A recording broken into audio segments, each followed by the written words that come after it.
सभी साथियों को जय भीम। मैं अरुण कुमार। साथियों, बहन जी का जो काम करने का जो तरीका है वो सभी पार्टियों से बिल्कुल अलग है। बहन मायावती जी इसीलिए तो आयरन लेडी कहलाती हैं। बहन मायावती जी जो कि बहुजनों के हित में काम करती हैं, बहुजनों के हित के लिए उन्होंने पूरा जीवन न्यौछावर कर दिया। और जो पार्टी का इस समय जो बिखराव हो रहा है, पार्टी जो टूट रही है, उसको किस तरीके से रोका जाए, इसका मनन करने के लिए बहन जी ने कल दिल्ली में बड़ी मीटिंग की। और उस मीटिंग में जो उनके जो फैसले लिए गए, कुछ ऐसे फैसले लिए गए जो कि चौंकाने वाले हैं। उन्होंने जो मीटिंग में जो खास कर जो सबसे बड़ा जो उनका जो फैसला लेने का जो जो कारण था, लोगों में बिखराव की वजह बन रही थी कि जो परिवार के लोग जो कि उच्च पदों पर आसीन थे और वो काम भी नहीं कर रहे थे, तो बहन जी ने एक एक करके उन्हें निकालना शुरू कर दिया, क्योंकि वो लोग काम नहीं कर रहे हैं और पार्टी का जो बिखराव हो रहा है। तो ये जो बड़े फैसले उनके लेने के मुख्य वजह है, किसी तरीके से बहुजनों को एकजुट किया जाए। बीएसपी बहुजनों की पार्टी है और बहुजन बीएसपी के लिए कुछ भी करने को तैयार है। तो बहन जी ने आखिरकार जिसका इंतजार था बहुजनों को, वही निर्णय ले लिया। आकाश आनंद जी पार्टी के उत्तराधिकारी हैं, तो बहन जी ने ये नकार दिया कि बीएसपी का कोई भी उत्तराधिकारी अभी तक नहीं है। ऐसा क्यों? क्योंकि बहन जी ने क्लियर कर दिया कि बीएसपी का जो उत्तराधिकारी होगा अनमैरिड व्यक्ति होगा, कोई भी शादीशुदा व्यक्ति बीएसपी का पदाधिकारी नहीं होगा। उसका कारण उन्होंने बताया कि बहन जी जो कांशीराम जी की शिष्या हैं, उन्होंने कहा कि जो कांशीराम जी जिन्होंने पार्टी को बनाया था, और वो कांशीराम जी जिन्होंने आजीवन विवाह नहीं किया और पूरी तरीके से समाज के प्रति समर्पित रहे, उन्होंने बताया कि उत्तराधिकारी होगा तो वो व्यक्ति केवल अनमैरिड होगा, अविवाहित होगा। क्योंकि कांशीराम जी अविवाहित थे, बहन मायावती जी अविवाहित नहीं।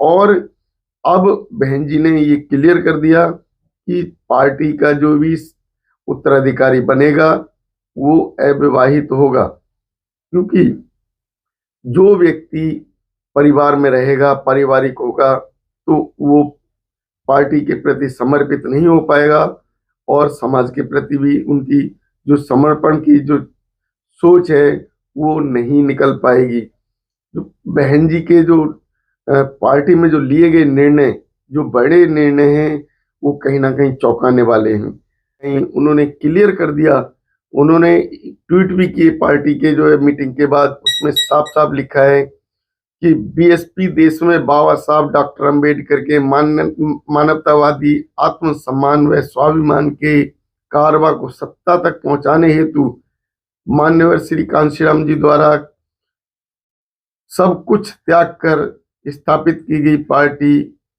मूवमेंट, जिसमें स्वार्थ, रिश्ते नाते आदि महत्वहीन एवं बहुजन हित सर्वोपरि है।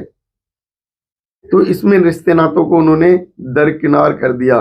जो अभी तक बहुजनों के बीच में अफवाह फैलाई जा रही थी कि बहन जी केवल और केवल अब परिवार के लिए काम कर रही हैं, परिवार के लिए वो सोच रही हैं, लेकिन ऐसा नहीं है। बहन जी ने ये जो मीटिंग में निर्णय लिए गए उनसे क्लियर चौंका दिया। इसी क्रम में मान्यवर श्री कांशीराम जी की शिष्या और उत्तराधिकारी होने के नाते उनके पद चिन्हों पर चलते हुए मैं भी अपनी आखिरी सांस तक हर कुर्बानी देकर संघर्ष जारी रखूंगी, ताकि बहुजन समाज के लोग राजनीतिक गुलामी व सामाजिक लाचारी के जीवन से मुक्त होकर अपने पैरों पर खड़े हो सकें। बहन जी ने पूरे जीवन संघर्ष करने का जो प्रण उन्होंने पहले ही लिया था और इन्होंने अभी दोहराया भी है। और बहुजनों को एक जो संदेश भी दे दिया कि पूरे जीवन जब तक वो जीवित रहेंगे वो केवल और केवल बहुजनों के हित में काम करेंगी, पार्टी के हित में काम करेंगी।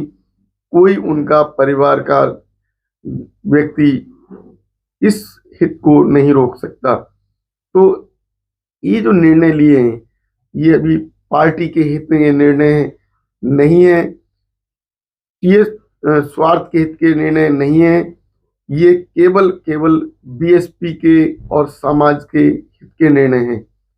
तो जो समाज को उन्होंने एक संदेश दे दिया कि जो अभी तक एक अफवाह फैलाई जा रही थी, बहुजनों को तोड़ने की जो साजिशें चल रही थी, वो कहीं ना कहीं अब इसमें साफ हो गया कि बहन जी पार्टी हित के लिए समर्पित हैं और उस पार्टी हित के लिए जो बहुजनों की पार्टी है बीएसपी के लिए, ना कि केवल पार्टी के लिए। ने जो तीसरा ट्वीट किया है वो पार्टी के उत्तराधिकारी को समर्पित करते हुए कहा है कि जो पार्टी का उत्तराधिकारी होगा वो साहब कांशीराम जी की तरह मेरी तरह होगा, जो कि पूरे जीवन जी जान से लगा रहेगा और वो केवल और केवल बहुजनों के हित के लिए काम करेगा। उसमें और किसी हित की, परिवार हित की या अन्य किसी हित की कोई जगह नहीं होगी, वही उस पार्टी का पदाधिकारी होगा। बहन जी ने अपने जो चौथे ट्वीट में कहा है जो पार्टी का कोई भी पदाधिकारी हो, किसी भी तरीके से वो अपने परिवार को केवल तवज्जो ना दे, वो पार्टी के हित में काम करे और पार्टी हित में जो काम होगा वो बहुजनों के हित में काम होगा। और जो बहुजन मूवमेंट है वो किसी तरीके से रुकना नहीं चाहिए, क्योंकि बहुजन मूवमेंट को रोकना वो एक समाज को रोकने के बराबर होगा। तो बहन जी ने अब ये इसमें क्लियर कर दिया कि जो पार्टी मूवमेंट है वो किसी तरीके से रुकना नहीं चाहिए, सभी को जी जान से उसमें मेहनत करनी है और पार्टी को आगे लेकर चलना है। इसके साथ साथ एक ट्वीट उन्होंने और भी किया है। बहन जी ने जो आखिरी ट्वीट किया है वो सभी पदाधिकारियों को लेकर ये भी कह दिया कि जो कैडर है, कैडर को जन जन तक पहुंचाना है, कैडर को घर घर तक पहुंचाना है और पार्टी के उस कामकाज को जो पार्टी ने प्रमुखता दी है उसे घर घर तक लेके जाना है। तभी बहुजन समाज का वो मिशन जो टूट गया था, बहुजन समाज जो बिखर गया था, तो उसे वापसी हम ला सकते हैं। क्योंकि जो पदाधिकारी थे वो पूरी तरीके से अपनी जिम्मेदारी नहीं निभा रहे थे, इसलिए उन्होंने पदाधिकारियों में परिवर्तन कर दिए और जो मिशन है उसे वापस चालू करने के लिए, मिशन को दोबारा उसी राह पर लेकर आने के लिए, बहुजनों के हित में काम करने के लिए बहन जी ने जो अभी जो निर्णय लिए हैं वो प्रमुख निर्णय हैं, सर्वोपरि हैं। बहुजन समाज सर्वोपरि है, क्योंकि बहुजन समाज के हित की पार्टी बहुजन समाज के लिए काम करेगी।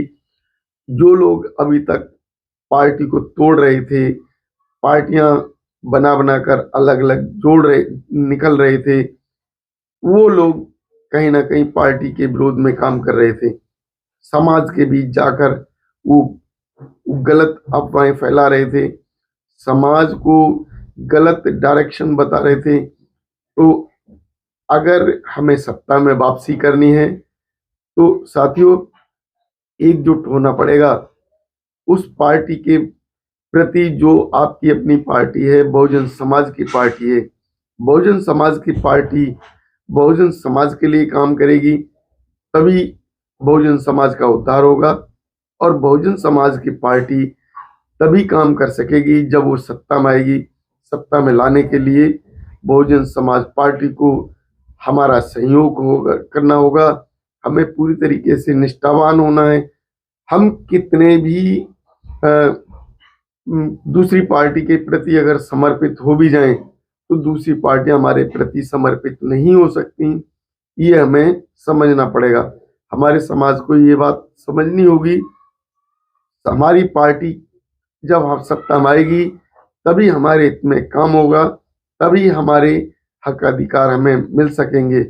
अभी हमने देखा कि कितना विरोध प्रदर्शन हो रहा है, बाबा साहब की मूर्तियां तोड़ी जा रही हैं और समाज के लोगों को पीटा जा रहा है।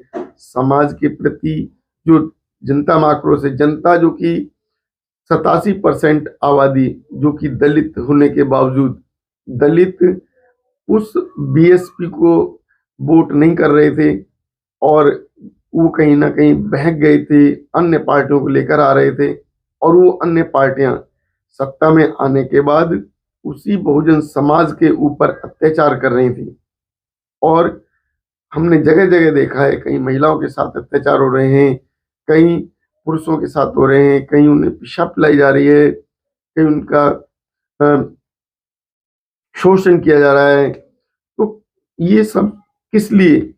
क्योंकि हम लोग एक नहीं, हम लोगों में बिखराव आ गया और जो नई नई पार्टियां बन के आई, इन पार्टियों ने जो समाज के प्रति जो हीन भावना लेते हुए या पार्टी को अपनी पार्टी को उठाने के चक्कर में अपने आप को प्रधानमंत्री मुख्यमंत्री साबित करने के चक्कर में इन्होंने बीएसपी को जो तोड़ा है, बीएसपी के टूटने के कारण ये आज समाज जो बिखर गया था वो एकजुट हो रहा है। तो साथियों, अगर हम एकजुट होंगे तभी सत्ता में वापसी कर पाएंगे।